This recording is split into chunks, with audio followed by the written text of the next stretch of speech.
एक अंतरिक्ष यान में, स्पेस एयरक्राफ्ट में उड़ते हुए एक व्यक्ति कहता है कि देखो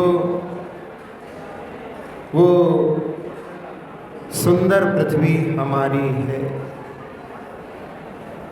जब वही व्यक्ति धरा पर उतरता है और उस समय में वो कहता है कि ये महाद्वीप हमारा है।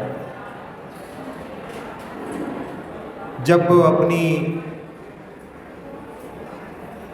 जन्मभूमि वाले देश में पहुंचता है तो फिर वहाँ पर कहता है कि ये देश हमारा है। देश में भी उत्तर हमारा है, दक्षिण हमारा है, पश्चिम हमारा है और प्रदेश में पहुंचने के बाद में भी संभाग हमारा है। फिर जिले में पहुंच जाता है तो कहता है कि जिला हमारा है। नगर में पहुंचने पर स्टेशन पर नाम पड़ता है तो हर्षित हो जाता है कि ये नगर हमारा है। फिर ऑटो वाले से कहता है कि वो कॉलोनी हमारी है और कॉलोनी में पहुंचने पर फिर वो इशारा करता है कि ये घर हमारा है। और घर में फिर ये कक्ष हमारा है।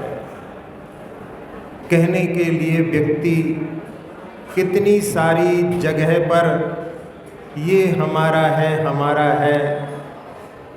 जब किसी होटल में जाते हैं, किसी धर्मशाला में जाते हैं तो वहाँ पर भी बोलते हैं कि फला फला नंबर जो है वो हमारा कमरा है। सब में अपना कहने वाले वास्तव में जानते हैं कि कहने को तो हम संसार में बहुत सारी चीज़ों को अपना कहते हैं, लेकिन वास्तव में हमारा कुछ नहीं है। जहाँ 12 भावनाओं को बचपन से पढ़ते आ रहे हैं, जिसमें जहाँ देह अपनी नहीं तहाँ न अपना कोई, घर संपत्ति पर प्रकट है, पर है परिजन लोग। फिर भी अपना अपना कहने की रट चली आ रही है।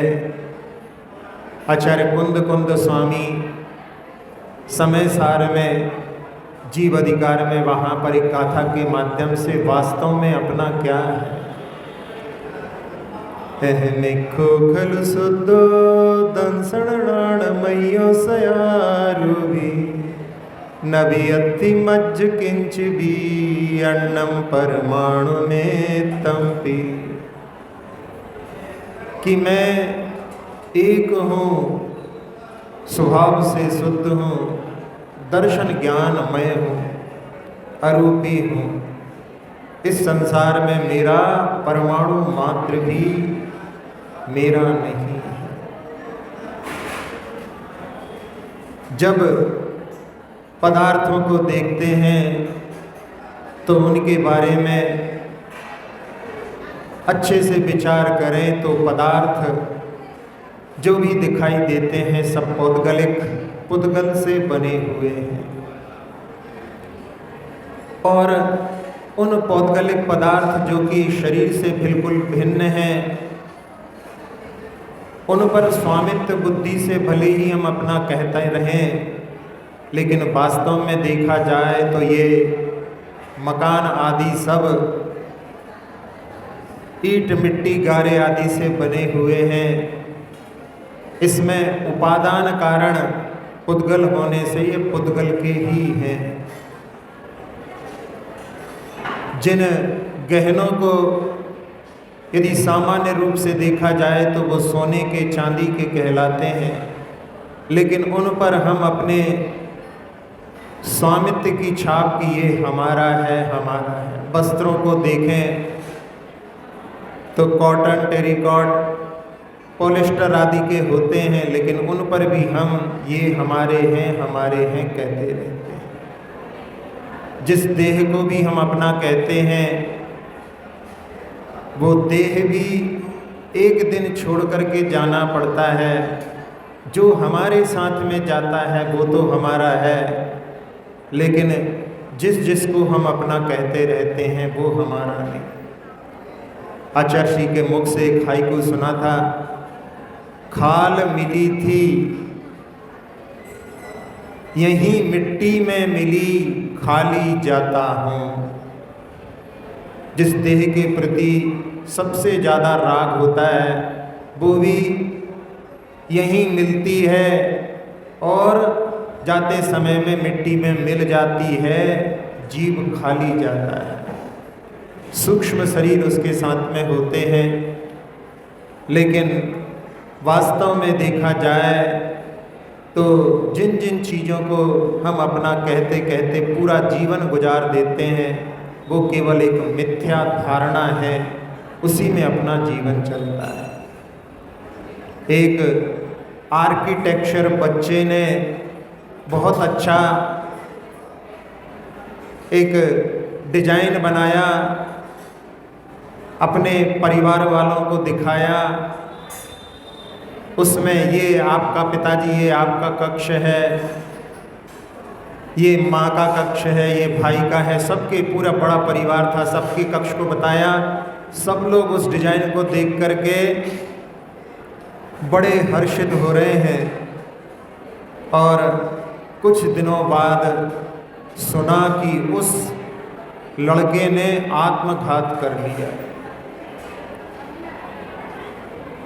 उसके मित्र से जानकारी मिली कि उसके परिवार में सब लोग ये मेरा है, ये मेरा में इतने मुग्ध हो गए कि किसी ने भी उससे नहीं पूछा कि भैया तुमने अपना कक्ष कहाँ बनाया है। उसको इतना धक्का लगा उसमें कि सब अपने अपने में मस्त हैं, किसी को मेरी कोई फिक्र नहीं है। वास्तविकता से परिचित ना होने के कारण गाफिल होकर के उसने वो गलत कदम उठा लिया। लेकिन इस आकिंचन्य धर्म के दिन, जिसका अर्थ होता है कि जिसका कुछ नहीं होता वो अकिंचन है, और उस अकिंचन का भाव या कर्म आकिंचन्य कहलाता है। सागर में 80 के आसपास आचार्य श्री का प्रवास चल रहा था और उस समय बोली लग रही थी। 1301 पर बहुत देर तक बोली रुकी रही। बार बार आचार्य श्री के कान में 1301 ये सुनने में आ रहा था। उससे स्तर भी समझ में आता है कि उस जमाने में क्या स्तर बोलियों का था, कितनी समृद्धि हुई, ये भी इसके साथ साथ में दृष्टि जा सकती है। और जब आचार्य श्री को बोलने का अवसर दिया गया तो आचार्य श्री ने कि आज अच्छा रहस्य प्रकट हुआ कि वास्तव में तेरा क्या है, 1301। तेरा तो आत्म तत्व ही है, बाकी सब चीज़ें तो केवल अवधारणाओं में, मिथ्या मान्यताओं में जीव जीता रहता है। जब कुछ अपना नहीं है तो मैं अकेला हूँ, एकाकी हूँ। एकत्व और अन्यत्व दोनों भावनाओं को इस धर्म के माध्यम से अपन समझ सकते हैं, या इन भावनाओं के माध्यम से धर्म को समझ सकते हैं। कभी कभी एकत्व की भावना राग दशा में भी होती है। बेटी का विवाह कर दिया, विदा कर दी, अभी पूरे घर में मेहमान भरे हुए थे, और सब चले गए तो एकदम सूनापन, अकेलापन जब अनुभूत होता है तो उस समय में व्यक्ति सोचता है कि कोई नहीं है, अपना अपन अकेले हैं। बच्चे को पढ़ने के लिए बाहर भेजा है, घर काटने को दौड़ता है, उस समय में भी कोई अपना नहीं है। ऐसी जो राग के साथ में वियोग होने पर जो अनुभूति होती है वो एकत्व की अनुभूति सही अनुभूति नहीं है। एक द्वेष में भी हो जाती है, पति पत्नी के बीच में तकरार हो गई, एक ही फलक पर अलग अलग दिशाओं में मुंह करके सोते हैं, भाई भाई के बीच में एक ही घर में रहते हुए आंखों से आंखें नहीं मिलती, कभी पिता और पुत्र के बीच में कुछ बात पर, कभी माँ और बेटे के बीच में, कभी सास और बहू के बीच में, कभी देरानी जेठानी के बीच में। जब द्वेष के कारण में वार्तालाप बंद हो जाता है तो उस समय में कि कोई हमारा नहीं है, लेकिन ये वाक्य अधूरा है, उसमें तो ना कोई हमारा है और हम भी किसी के नहीं हैं। ये आकिंचन धर्म जब सब कुछ छोड़ करके साधु जिस समय में अंदर के जो राग भाव हैं, अंतरंग परिग्रह से भी जब ऊपर उठते हैं, तब उस समय में जो एकत्व की अनुभूति होती है वो वास्तविक अनुभूति होती है। उस एकत्व की अनुभूति के लिए प्राप्त करने के लिए श्रावक भी अपने सब पदार्थों के बीच में रहते हुए भी यदि बार बार चिंतन करे कि ये सब पदार्थ जिनको हम अपना तो कहते हैं लेकिन वास्तव में अपने नहीं हैं, उनके प्रति सतत इस प्रकार से चिंतन चलता रहे तो वो उस एकत्व की अनुभूति को भी अवश्य ही भविष्य में प्राप्त कर सकता है। आचार्य शांति सागर जी महाराज के पास में एक बिटिया छोटी सी, और महाराज ने उससे पूछा कि बेटी किसकी हो? पिता की, तो उसने मना कर दिया। माता की, तो फिर मना कर दिया। तो फिर पूछा किसकी हो? तो उसने कहा कि मैं मेरी हूँ। आचार्य शांति सागर जी महाराज प्रसन्न हो गए और कहने लगे कि देखो एक छोटी सी बिटिया ने समय सार सिखा दिया। बंधन में बंधा हुआ व्यक्ति सबको अपना कहता है लेकिन वास्तव में स्वयं उन बंधनों से बंध जाता है। श्रीमद् रायचंद्र के बारे में कहा जाता है कि एक बार अपने शिष्यों के साथ जा रहे थे और प्रश्न किया। सामने से एक किसान एक गाय को लेकर के रस्सी बंधी हुई थी उसके गले में और हाथ में रस्सी पकड़ करके जा रहा था। पूछा बताओ कौन बंधा हुआ है? उनके मित्र सब कहने लगे कभी कभी आप ऐसे प्रश्न करते हो जैसे हम लोगों में तो कोई अकल ही नहीं है। सामने सामने दिखाई दे रहा है, हाथ कंगन को आरसी की क्या आवश्यकता है? उन्होंने कहा नहीं, यही तो इसीलिए तो हमने प्रश्न किया है कि इसमें रहस्य छुपा हुआ है। देखने में आपको ऐसा लग रहा है कि गाय बंधी हुई है लेकिन वास्तव में वो ग्वाला गाय से बंधा हुआ है। कहले आज तक तो हमने ऐसा नहीं सुना कि ग्वाले के गले में रस्सी हो और गाय जो है उस रस्सी को पकड़ करके जा रही हो। कहले यही तो जो है आसक्ति की रस्सी दिखाई नहीं देती। जहाँ रस्सी उसके हाथ से छूट जाए तो कौन किसके पीछे भागेगा?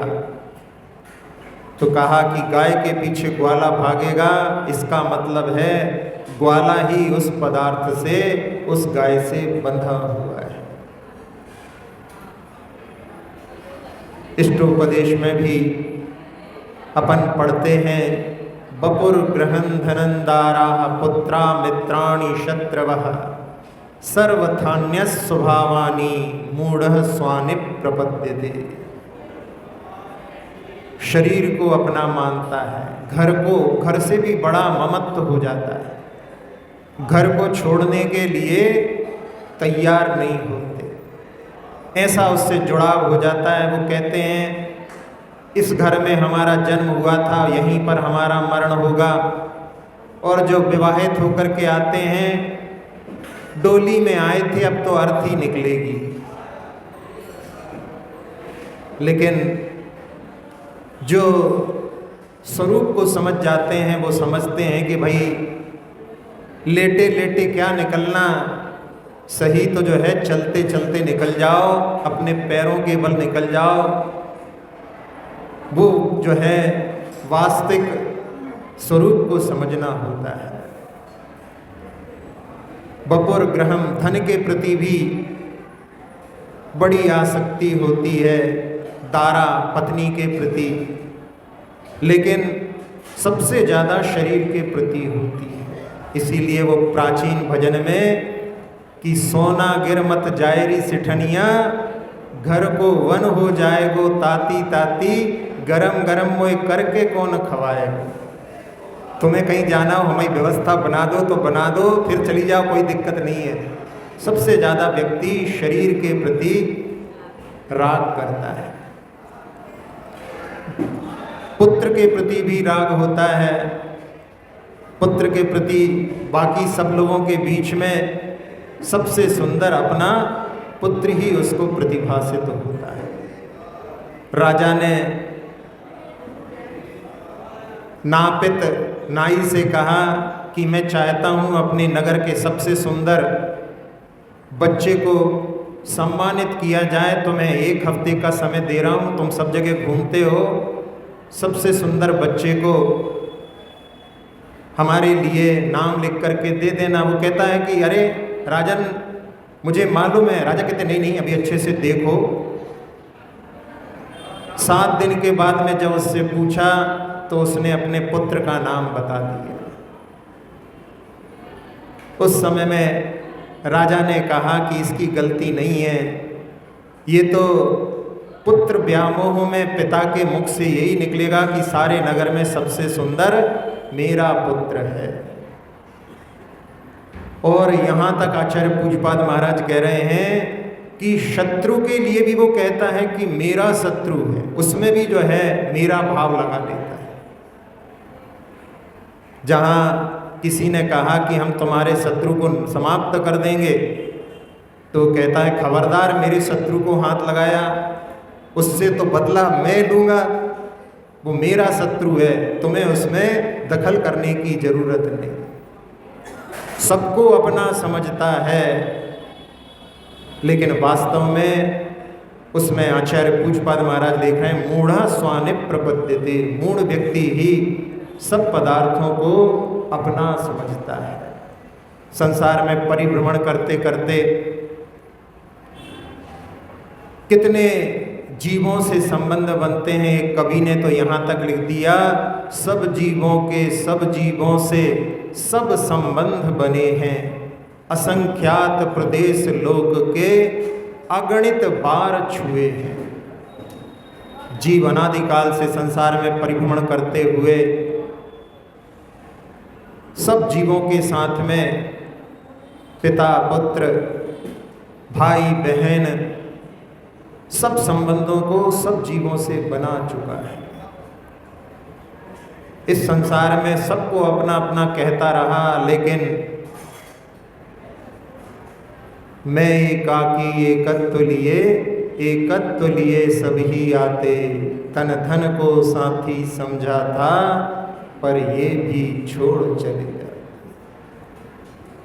ये वास्तविकता जो आकिंचन्य धर्म हमारे लिए प्रदान करता है, उसके माध्यम से व्यक्ति अपने आत्म स्वरूप से जब उसकी दृष्टि बाहर से हट करके कि जब बाहर का कुछ मेरा नहीं है, तो वास्तव में मेरा क्या है, इस पर यदि दृष्टि डाली जाए तो जो कुछ हमने अपनी पहचान बना रखी है वो मेरा नहीं है।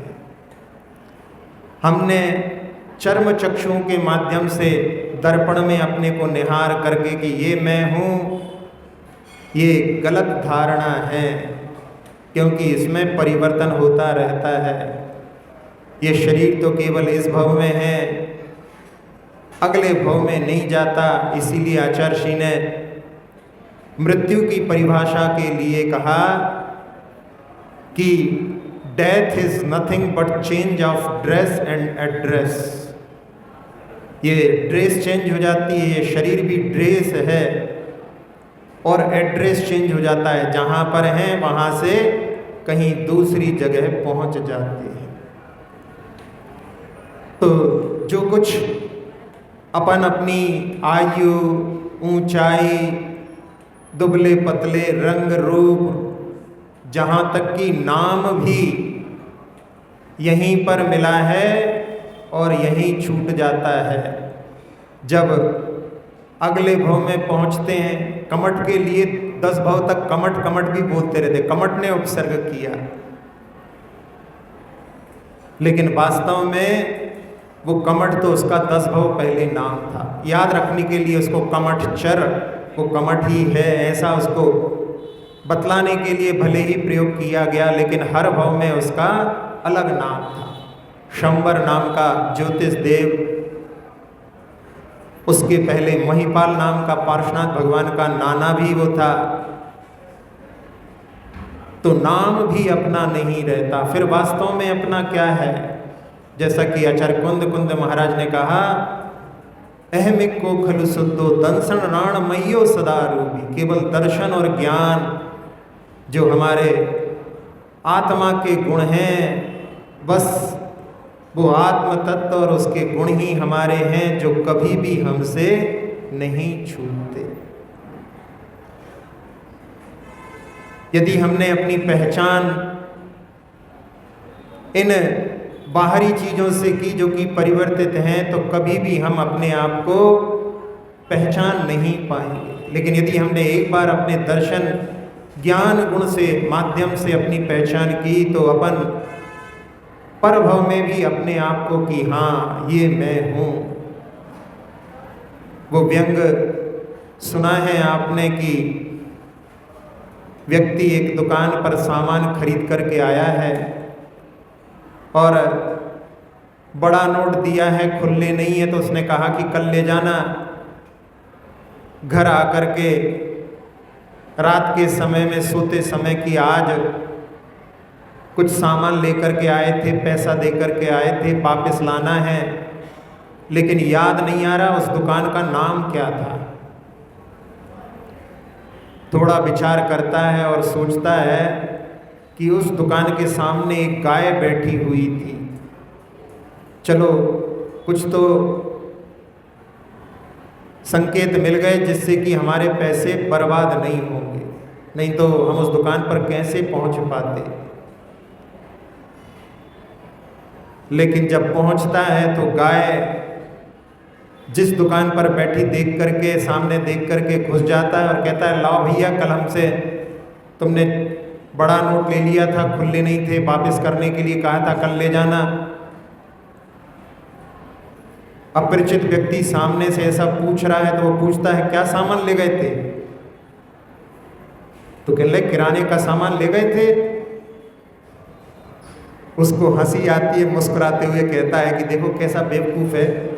फिर भी उससे कहता, देख रहे हो भाई, काय की दुकान है, कपड़े की दुकान पर जो है किराना, कई कई बड़े बड़े स्टोर होते हैं, सब कुछ मिलता है, लेकिन भैया हम तो केवल कपड़ा ही बेचते हैं।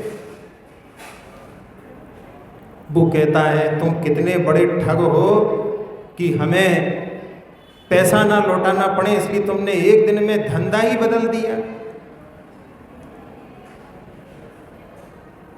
सामने वाले पर हंसी आ रही है, लेकिन हम भी अपनी पहचान जिन जिन के माध्यम से कर रहे हैं वो सब परिवर्तित होने वाले हैं। अपनी वास्तविक पहचान जो आत्मा के गुण जो अपने साथ में हमेशा रहने वाला है, उसके माध्यम से यदि करेंगे तो हम अपने आप को पहचान पाएंगे। कल का धर्म त्याग धर्म था, और त्याग में जब कुछ त्याग किया जाता है तो उस समय में त्याग के बाद में भी ऐसी मन में धारणा बनी रह सकती है कि हमने कुछ छोड़ा है। और आज का दिन कहता है कि जो कुछ तुमने छोड़ा है वो तुम्हारा था ही नहीं, तो तुमने क्या छोड़ा। उस त्याग के प्रति एक लगाव जो बना हुआ है उसको भी त्याग करने का नाम आकिंचन्य धर्म का नाम है। मित्र आया घर में, जग से पानी पिलाया और उसकी दृष्टि जग पर गई, देखा उस पर नाम लिखा हुआ है उसका। उसने कहा कि अरे भाई ये तो हमारे घर का है। उसको थोड़ी लज्जा आती है और वो कहता है कि अभी भिजवा देते हैं भाई, कभी गलती से आ गया होगा, वापस करना भूल गए। और जब उसको भेज दिया तो जिसकी जो चीज़ थी उसको भेज दी, तो उस समय में मन में कोई हर्ष की अनुभूति नहीं होती। लेकिन एक व्यक्ति परेशान था, मदद मांगने आया, बहुत परेशान हूँ, उसके लिए कुछ मदद कर दी, तो उस समय में मन में ऐसा लगता है कि देखो आज हमने उसके लिए कुछ दे दिया। तो जब उसको दिया तो उस समय में हर्ष की अनुभूति हो रही कि मैंने उसकी मदद की है। तो यहाँ कुछ छोड़ा है, उसके प्रति जो अटैचमेंट है उससे भी दूर करने वाला ये आकिंचन्य धर्म है। राजा एक साधु के पास में कि मुझे एकत्व की साधना करना है, अपने सारे सभा के सभासदों के साथ में आया था। राजन अकेले आओ, भीड़ के साथ में आना ठीक नहीं। अकेला आया। साधु ने कहा अभी भी बहुत सारी भीड़ है तुम्हारे साथ। वो कहता मैं तो अकेला हूं। राजन, इस आश्रम में झाड़ू लगाने का काम आपको दिया जाता है। मन में थोड़ी पीड़ा तो हुई, लेकिन साधना करना है, स्वीकार कर लिया। झाड़ू लगाता है, कचरा इकट्ठा करके जाता रहता है, और एक व्यक्ति उससे टकराता है, कचरा सारा फैल जाता है, एकदम उसके मुख से निकलता है, देखकर नहीं चलते, देखते नहीं मैं राजा हूं। फिर उसको ख्याल आता है कि मैं एकत्व की साधना करने आया हूं, उसको तो सब कुछ छोड़ करके आया हूं, लेकिन अभी मेरे मुख से ऐसा क्यों निकला। थोड़े दिनों के बाद में फिर टकराता है और उसके मुख से निकलता है, भाई देख करके चला करो। थोड़े दिनों के बाद में पुनः वही पुनरावृत्ति होती है, लेकिन आज उसके मुख से कुछ नहीं निकलता।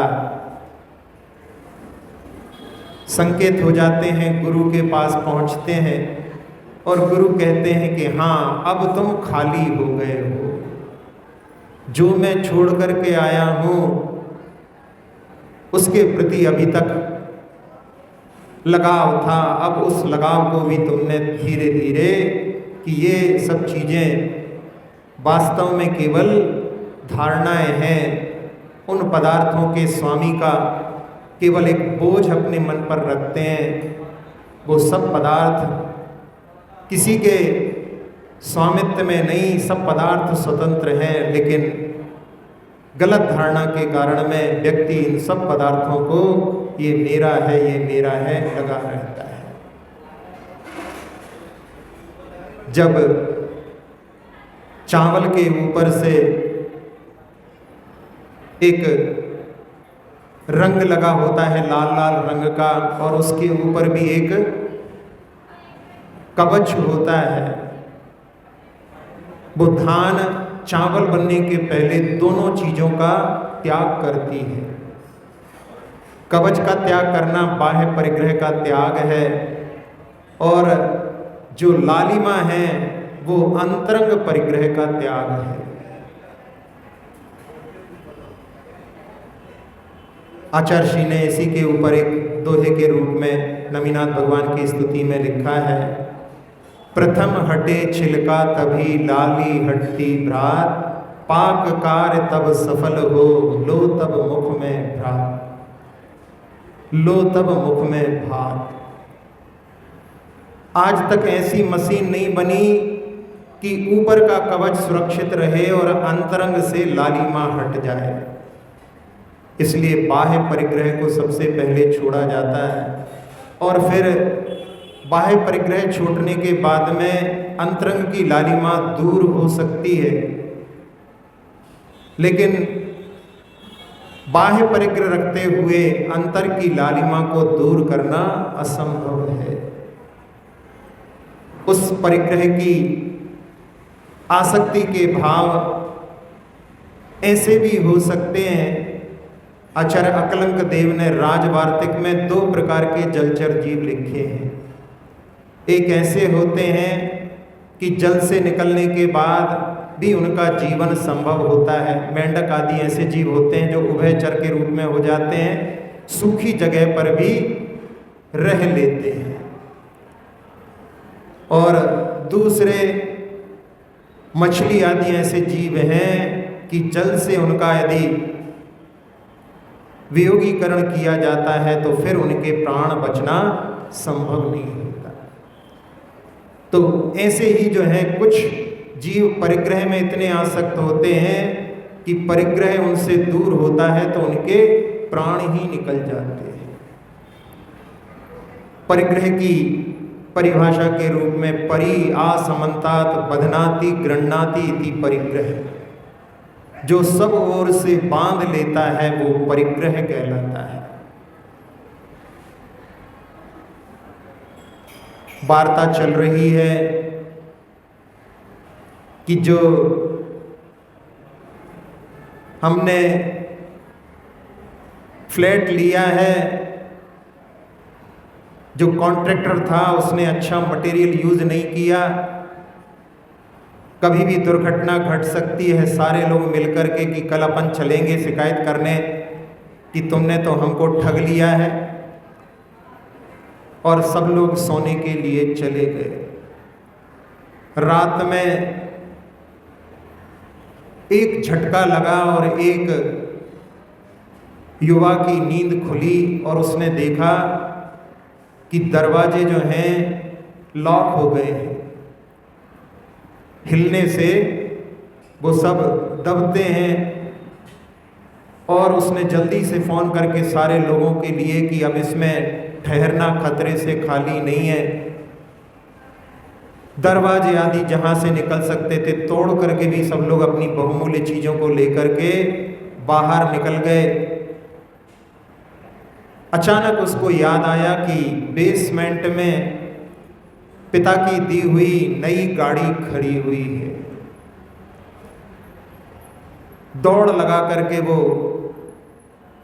गाड़ी को खोलता है और उसमें बैठ करके जैसे ही स्टार्ट करता है, इतने में ही पूरी की पूरी बिल्डिंग ताश के पत्तों की तरह भर भरा करके गिर जाती है। बड़ी मुश्किल से निकाल करके 8-10 घंटों में उसको हॉस्पिटल तक ले जाते हैं, लेकिन पहुंचते पहुंचते वो अपने प्राण त्याग कर देते हैं। सबको तो बचा लिया, उसमें तो प्रशंसा हो रही है, लेकिन जिस कार के लिए उसने प्राण त्याग कर दिए, सब लोग कह रहे हैं कि उसका तो इंश्योरेंस से पैसा मिल जाता। किसी बच्चे को बचाने, किसी का प्राण बचाने के लिए यदि वो नीचे जा करके निकाल करके लाते समय यदि मरण को प्राप्त होता तो भी वो प्रशंसनीय कहलाता। लेकिन जड़ वस्तु के राग में प्राणों की आहुति देना कोई समझदारी की बात नहीं। एक और प्रसंग सुनाया था कि मोबाइल चलती ट्रेन से किसी ने खींचा, नया नया आईफोन लिया था और एकदम चौंक गया, उसको पकड़ने के लिए दौड़ा। अभी अभी ट्रेन चली थी स्टेशन से, वो तो धीमी थी और कुशलता से वो उतर गया, लेकिन ये उस समय में भूल गया, उसके बंधन में फंसा हुआ और छलांग लगा दी, उससे कैसे उतरना ये भी भूल गया और वो भी वहाँ पर टकरा करके प्राण त्याग कर दिए। परिग्रह की आसक्ति ऐसे भी जो है दृश्य दिखा सकती है। इसलिए आचार्य अकलंक देव ने कि जैसे ही उसको जल से दूर किया जाता है उसके प्राण निकल जाते हैं। कुछ संसार के लोग ऐसे होते हैं जिन्हें अपने लिए जो मिला है उसमें संतुष्टि नहीं होती, तो वो कहते हैं कि मेरा तो मेरा है ही, तुम्हारा भी मेरा है। कौरव, कंस, पांडव जैसे लोग ऐसे हुए, पांडव नहीं, कौरव, कंस और रावण जैसे लोग जो अपना तो अपना ही है, पर का भी अपना है, और उसी के कारण लड़ते लड़ते ही जीवन जो है उन्होंने गंवा दिया। कुछ इनसे ऊपर होते हैं, वो कहते हैं भाई तुम्हारा तुम्हारा है, मेरा मेरा है, हमारा जो अधिकार है वो हमें मिलना चाहिए। उनमें पांडवों का व्यक्तित्व अपने अधिकार के लिए उन्होंने संघर्ष किया। कुछ और इससे ऊपर उठते हैं तो वो जब कभी छोड़ने की स्थिति आती है तो उस समय में कि तेरा तो तेरा है और मेरा भी तेरा है। श्री राम, बाहुबली आदि ऐसे लोग जिन्होंने स्थिति बनने पर सब कुछ छोड़ करके चले गए। और इससे भी ऊपर उठने वाले जो लोग होते हैं वो ना तेरा है ना मेरा है, ये चिड़िया रैन बसेरा है। आकिंचन धर्म उनके जीवन में बहुत शीघ्रता से प्रकट हो जाता है और उसके माध्यम से वो अपने परम लक्ष्य को भी प्राप्त कर लेते हैं। परिग्रह के बारे में जिनागम में पाप के रूप में उसको परिभाषित किया है। सारे संसार में 4 पाप को तो पाप सब लोग मानते हैं, लेकिन परिग्रह को पाप कहीं पर व्याख्यात नहीं है। जिनागम में परिग्रह को पाप के रूप में कहा है, लेकिन बहुत कम लोग उसको पाप की दृष्टि से देख पाते हैं। जब चिरोंजाबाई बरनी जी की धर्म माता तीर्थ यात्रा पर गईं और वहां पर उनके लिए खबर मिल गई कि घर में चोरी हो गई, सुनते ही उनकी सास और ननद रोने लगी और खबर आई है कि जल्दी वापस चलो। लेकिन चिरोंजाबाई ने कहा कि जो चला गया सो चला गया, जितना बचा उतना अपना, और अब जिसके लिए आए थे उस तीर्थ यात्रा को क्यों छोड़े। तो यहाँ उनकी दृष्टि उस परिग्रह के प्रति पाप की है कि चलो जितना गया गया, पाप कम हुआ। रतनचंद जी मुख्तार, बाढ़ में घर का एक हिस्सा टूट गया, पोस्ट कार्ड पर खबर आई है, लेकिन उनके चेहरे पर शिकन नहीं। जिसने पढ़ा उसको लगा कि देखो इनके तो कोई प्रभाव ही नहीं पड़ा। पूछा तो उनके मुख से भी यही निकला कि भैया परिग्रह पाप होता है, उसकी क्षति में पीड़ा कैसी। चोर घर में चोरी करने आया है और आंखें बंद कर ली कि ले जाने दो जितना ले जाना है। उसने देखा, कुछ समझ में नहीं आया, गाय बंधी हुई है, गाय को खोल करके ले जाने लगा। यहाँ पर वो सोचते हैं कि देखो बछड़ा बंधा हुआ है, बेचारा बिना माँ का हो जाएगा। उठ करके उस बछड़े को खोल दिया। वो अपनी माँ के पीछे पीछे, चोर देख करके आश्चर्यचकित। लेकिन ऐसे भी लोग होते हैं कि जा रहा है तो उस समय में सोचते हैं कि चलो अब गोबर आदि की झंझट से मुक्ति मिली। परिग्रह के प्रति आसक्ति के भाव कैसी स्थिति भी निर्मित कर सकता है कि एक सेठ ने अपने कोठी के पास में बहुत बड़ा क्षेत्र था, उस स्थान पर उसने निवेदन किया कि महाराज यहाँ पर चातुर्मास करो, और महाराज ने चातुर्मास वहीं पर स्थापित कर लिया। उसका पुत्र व्यसनी था, उससे हीरे जवाहरात की सुरक्षा करने के लिए सेठ ने एक घट में उनको रख करके, और जहां महाराज बैठते हैं उसके नीचे, जब महाराज इधर उधर गए थे उस समय में उसके नीचे गड्ढा करके उसको गड़ा दिया, और वैसा का वैसा जो है व्यवस्था कर दी, किसी को पता नहीं पड़े। महाराज तो अक्सर यहीं रहते हैं तो यहाँ पर सुरक्षित रहेगा। लेकिन जो दुर्व्यसनी होते हैं उनकी दृष्टि लगी रहती है, और उसने उसमें से कब निकाल लिए सेठ जी को पता ही नहीं पड़ा। महाराज दिव्य ज्ञान के धारी दोनों बातों को जानते हैं। चातुर्मास सानंद संपन्न हुआ और विहार हो गया।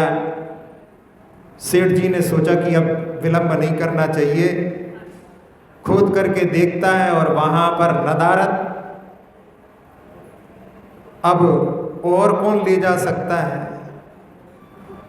महाराज के प्रति ही मन में शंका हो गई कि हो ना हो महाराज ही ले गए हों।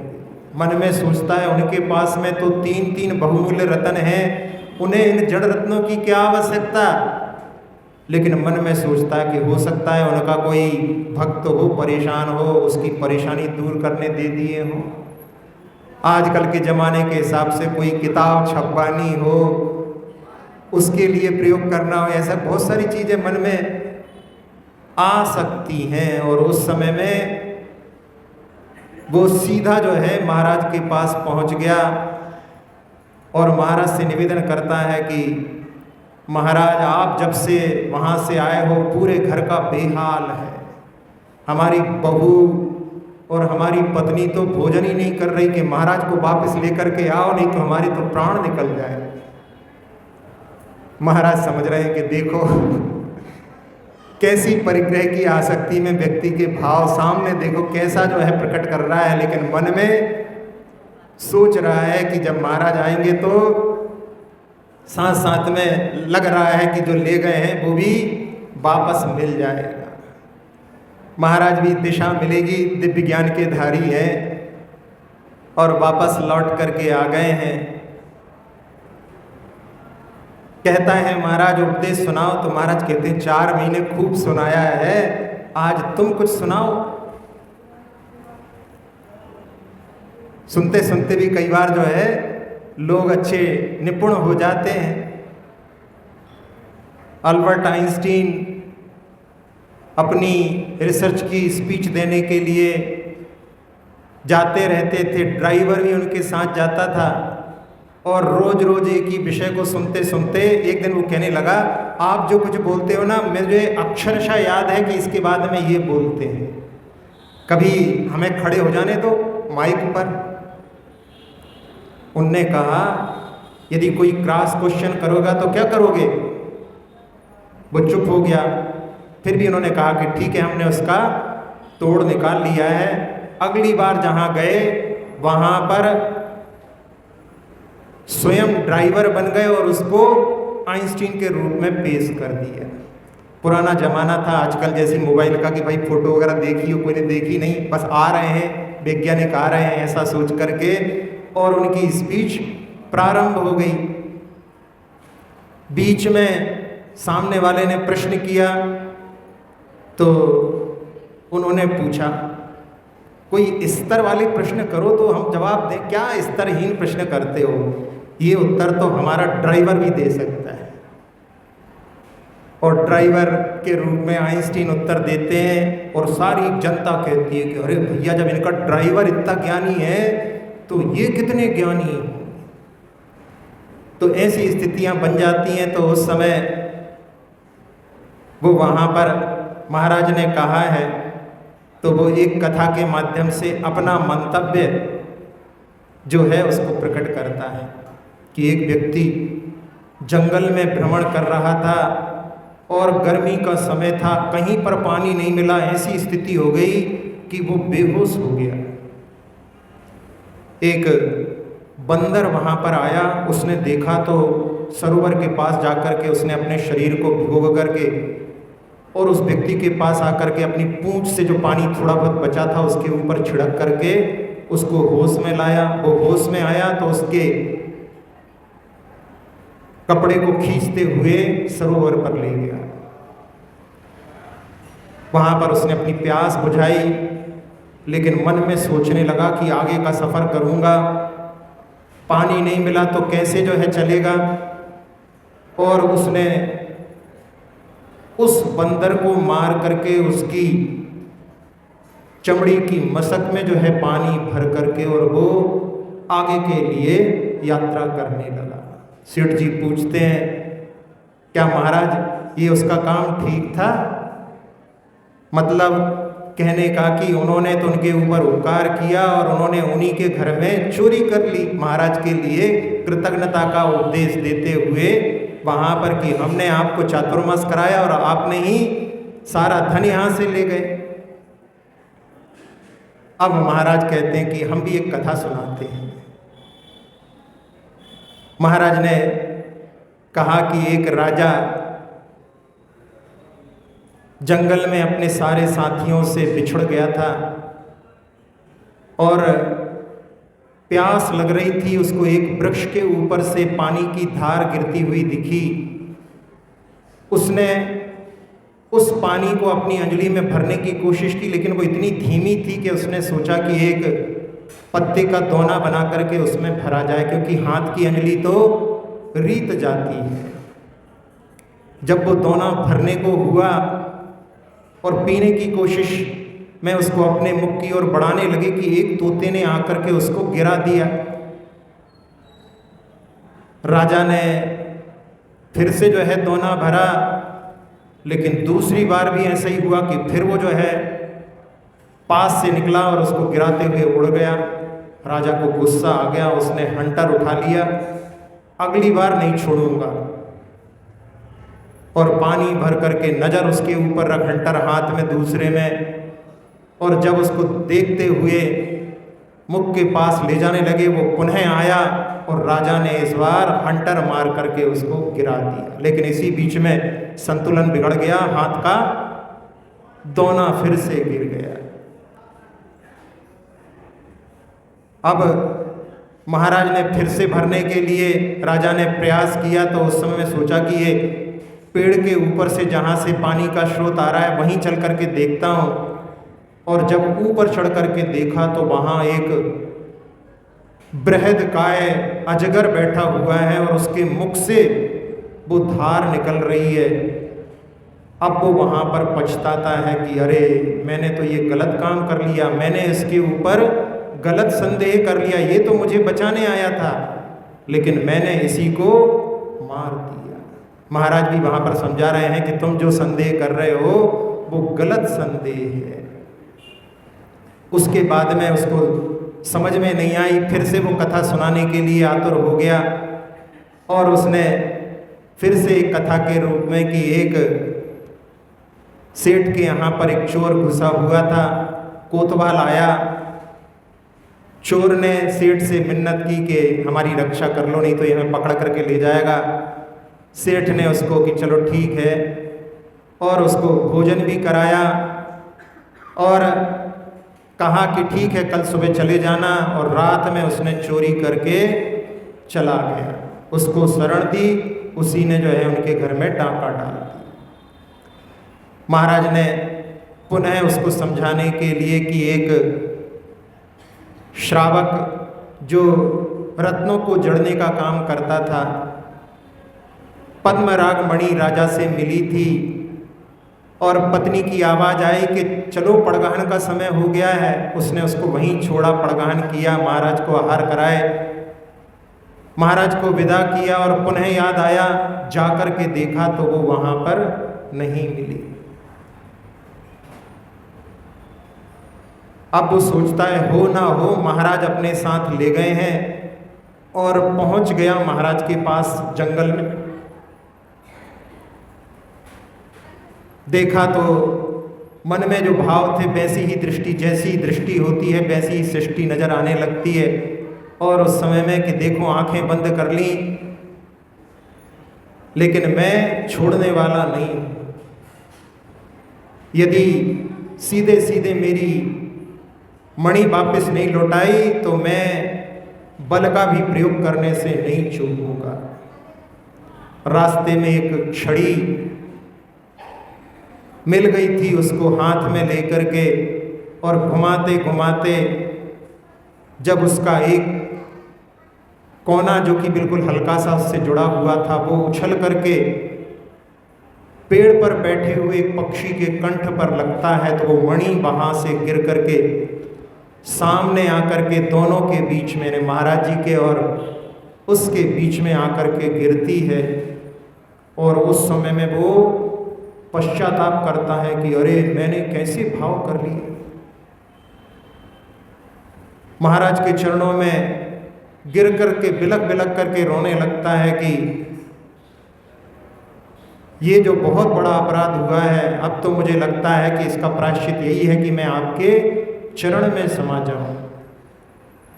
महाराज ध्यान से बाहर आकर के और उससे कहते हैं कि बहुत अच्छा विचार तुम्हारे भले ही इस निमित्त से आया, और इधर समझा रहे हैं सेठ को, और उनका जो पुत्र जिसने उस घट को चुराया था वो वहाँ पर घट लेकर के आकर के अपने पिता से कहता है कि जिनके बारे में आप सोच रहे हो, उन पर दोषारोपण कर रहे हो, ये आपकी मूर्खता है। मैंने चुराए थे और इनके उपदेशों को सुन करके मैंने समझ लिया है कि वास्तविक सार तो अकिंचन में है, ये सब संभालो, आज तो मैं इनकी शरण को स्वीकार करता हूँ। पिता वहाँ पर चौंक जाता है कि मैं जिनके बारे में ऐसा सोच रहा था और मेरा पुत्र ने ही ये काम किया था, लेकिन इसके लिए तो दिशा प्राप्त हो गई। और यहाँ पर जैसा वो श्रावक महाराज के चरणों में समर्पित होता है, वैसा ही सेठ भी वहाँ पर समर्पित हो जाता है, और दोनों एक साथ में पिता पुत्र सब कुछ छोड़ करके दीक्षित हो जाते हैं।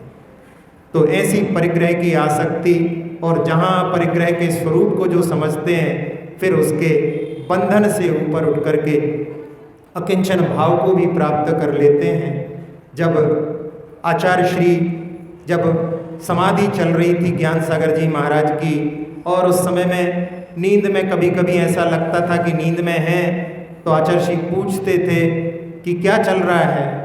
तो ऐसी अवस्था में भी जबकि लगता था कि नींद में है, और ज्ञान सागर जी महाराज वहाँ पर एगो में सस्सदो अप्पाणान दंसन लक्षणो शेषा में बाहिरी भावा सभ्य संजोग लक्षण। ऐसी अवस्था में भी संलेखना में उपास चल रहे हैं, लेकिन उनके मुख से वही अध्यात्म के सूत्र निरसृत होते थे जिसमें कि मैं अकेला हूँ, ज्ञान दर्शन लक्षण वाला हूँ, और बाकी के जितने भी संयोग सब हैं, संबंध हैं, सब संयोग लक्षण हैं।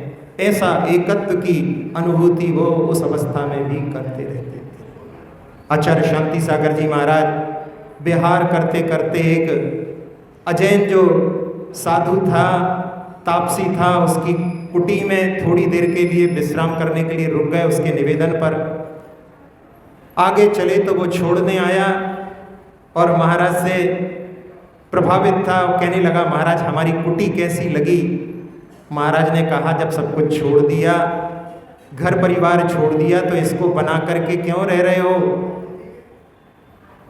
उसको लगा कि ये काम हमारा जहाँ पर हम रह रहे हैं ठीक नहीं है, और दौड़ करके वापस गया और उसने माचिस निकाल करके जो घास फूस की कुटी बनी थी उसमें आग लगा दी।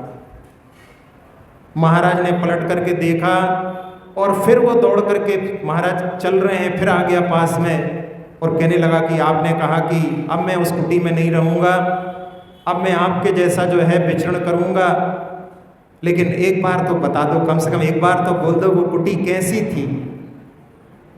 तब आचार्य शांति सागर जी महाराज ने कहा कि तुमने बाहर की कुटी जला दी है, अब मन में जो तुम्हारे कुटी बैठी हुई है उसको भी जला दो, उसको भी मिटा दो, तब जा कर के तुम्हारे लिए जो अकिंचन धर्म की प्राप्ति हो सकती है।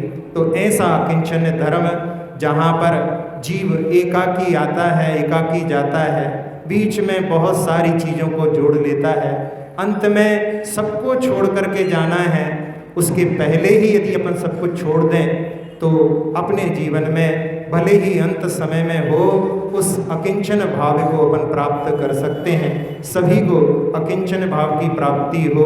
आचार्य गुणभद्र महाराज ने कहा है कि जो अकिंचन का भाव है वो योगियों के गम में ऐसे परमात्मा बनने का रहस्य आपके लिए बतलाया है। तो उस अकिंचन भाव को सभी जी प्राप्त करें। इसी भावना के साथ में